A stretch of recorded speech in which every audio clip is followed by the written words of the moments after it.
some Clippers now. Did Kawhi and Paul George have any say in Doc Rivers' exit from the team? It turns out the two were reportedly asked for input on the move, but neither presented a strong enough case for Doc to stay on. And Clippers owner Steve Ballmer made the final decision after that to let Doc go. Antoine Walker's back with us now. Antoine, you surprised Kawhi and PG didn't push Ballmer harder to keep Doc Rivers for next season? Yeah, I'm actually really surprised because I played a half a season with Doc. I didn't have the full season that those guys have had with Doc.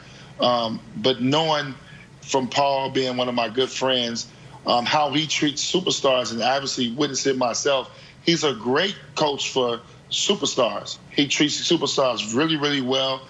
He puts them on a pedestal. He gives them numerous days off. He really works hard to make sure those guys feel very special, from my understanding of what I've experienced with him. He's a great offensive-minded coach. I'm a value shooter. I was never a high percentage guy when I shot the basketball. But when I played for him, he put me in great spots, and I shot my career best under Doc Rivers. So I know how great of an offensive mind he is as a coach. It's surprising that they would not defend him and support him and ask for another year to let those guys redeem themselves. Because I know for a fact he's probably done everything he can to make the situation very comfortable for them, especially Kawhi Leonard, by now allowing him to practice, miss games, make the proper adjustments that needed throughout the season to accommodate both of these guys so they can be the superstars they are. So I am very surprised they did not support him 110% and really forced them to give another shot with this group to come back the following year. Yeah, but Twan, how do we know what was said in those meetings? Like, we don't know. And think about this. If you're Paul George and you're meeting with Ballmer, you know, you're probably walking there on eggshells. You're not confident because you're probably thinking, I'm part of the problem and they're going to shit me out possibly. And that's some of the rumblings that we're hearing. So I just don't know if that is even a story. But when you look at what was reported and what was said between Ballmer and Coach Rivers, they weren't on the same page. Coach Rivers laying out a plan saying, okay, here's what we're going to do. We're going to work on, so have some coaching changes, some schematic changes. We need a point guard. Next year will give us more chemistry. And then you have Ballmer, who understands leadership at the highest level, as just like Coach Doc Rivers. And he's like, well, where's the leadership? Why was there lacking leadership on this team? Where is the chemistry? And why didn't my guys want to play? So I think because of that, two guys on separate pages, that's why they had to move on. I don't think it's a player's issue because when you look at it, they don't have the leadership. Kawhi's not a leader. Paul George has his own issues. Lou Williams, who's considered a leader, is at a strip club before the bubble starts or during the start of the bubble. And then you have Montrez. How dare you? You have Montrez. Who's the sixth man, and that's not a pushover accolade. That's a big deal to win the sixth man, and he comes in out of shape. Like, that just shows the lack of leadership and professionalism from this team. So listen, I don't blame Ballmer for moving on from Doc.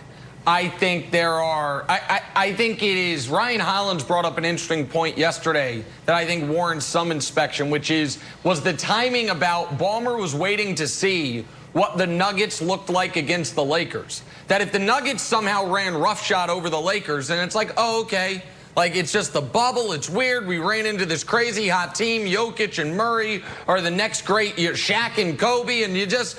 But then they saw the Nuggets losing 5 to the Lakers. It's like, oh, no. This loss was as bad as we thought it was. And that's why Doc ends up leaving. But the meltdown against the Nuggets is not primarily on Doc. That team was healthy. That team was up 3-1. That team had big second-half leads. And their stars could not bring it home for them. And now their coach ends up being fired because of it. So, Antoine, I kick this to you. No matter who the next coach is, that guy right there, Kawhi Leonard, doesn't he have to go into next year adjusting some things? Doesn't he have to go into next year for the first time in his career attempting to be a vocal leader? Doesn't he have to go into next year willing to play a regular amount of basketball games, not 82, but closer to 70 than to 60? Like, because they're not going to be able to change the roster dramatically.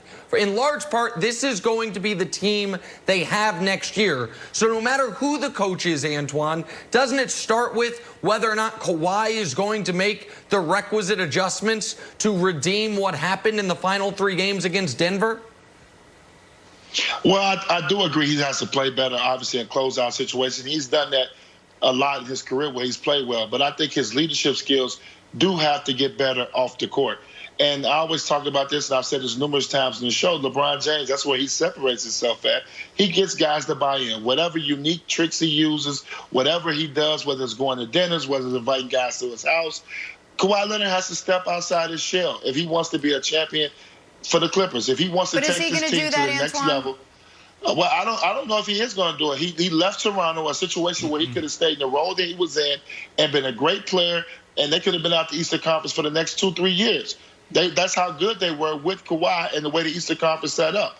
But now you out west where competition is a lot stiffer. It's going to be much harder to get there. You have some voice to fill on your roster. Now you have a coaching vacancy. He has to step up.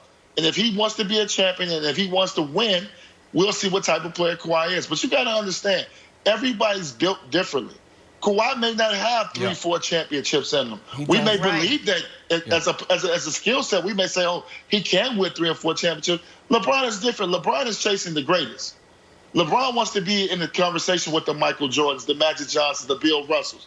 We don't know Kawhi. He's very quiet. He's very sheltered. He doesn't talk a lot. We don't know where he wants to be at as a pro or where he wants to finish a career. He may be content where he's at right now. I know he left a lot of money on the table. I know he left a place that loved him dearly, and they would do anything for him. Now you with the Clippers, all that stuff is out the window. You got to perform now.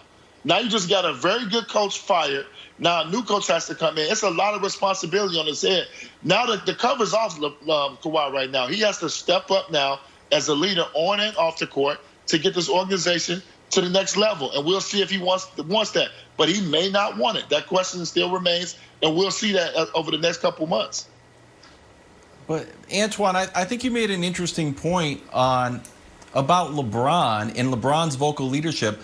LeBron has been like that since he was 16 years old, and he has shown it in every aspect of his life. In the time, Nick, that he said, I'm going to be someone else, I'm going to wear the black hat for the Miami Heat, what happened? Failed. It's like, I'm not myself. That was the one time he failed. I feel it doesn't work. So asking Kawhi to be this vocal leader when we haven't seen it, and he's like, you know what, guys? By the way, then let's my trophy case. I have 2 Finals MVPs playing the way I do. It just didn't work this time. I don't need to become a new person. No, hold on. But let's split it then. If he's not going to become the vocal leader and inviting everyone to dinners, at the very least, be a leader not just with your performance in the games, but your attendance to practices. With the way that you set the template for how seriously guys are going to take the season. Don't show up late to the bubble, which then maybe makes Lou Williams say, you know, Magic City does look pretty good, and those wings are delicious. I mean, there is an element of that. And so I think even if you can't ask Kawhi